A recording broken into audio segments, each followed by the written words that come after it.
Uh-oh, that's the police car. I need to watch my speed. Recognizing a Kansas City, Missouri police car might be getting a bit more difficult. Ford Crown Vics have been driven by KCPD for over 25 years. However, production of this popular police cruiser has ended. Therefore, KCPD is looking at several new cars. Fleet Operations Commander, Captain Don Sight. The most important factor from our perspective, we're going to do a data-driven analysis of these vehicles where we can track from the amount of oil they utilize to the amount of fluids put in the vehicle, gasoline, etc., all those cost factors in addition to what the maintenance costs are. And then the bottom line is how durable these particular cars will be. So looking at it from that standpoint, it's important that we do get a fair amount of all different models that we're testing, so we can put them all through the rigors of what we do every day in our jobs. We have to basically develop our own history and find out which works best for us. And there's different options for the different vehicles. There's all-wheel drive options, there's still rear-wheel drive options, and there's maintenance costs and perspectives associated with each of those choices. We've created a survey for the officers to complete that have been driving the new cars thus far. We've gotten some preliminary results back, and it involves things such as ergonomics, performance, handling, the room of the vehicle, how they think it operates, the accessibility of where the equipment's placed, and things of that nature. We need these cars driven for 90, 100, 120,000 miles.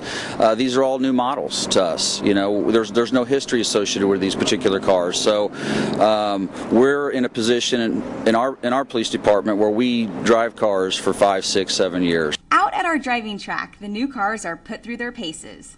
Driving instructor, Scott Throckmorton. We do an ABS lockup with the cars. We're bringing them in at 30 to 45 mile an hour in that range, doing an emergency ABS lockup, and it's a repeated practice where the officers use the cars really hard. So there's a lot of forces that we're putting on the car, getting them to stop super fast as we possibly can, locking up the brakes. Anytime that we would come up on a repair, if we're seeing excessive wear or excessive problems with the cars during our Nevo course, steering the cars through a very tight situation, doing it over and over and over, we ended up having a power steering pump overheat.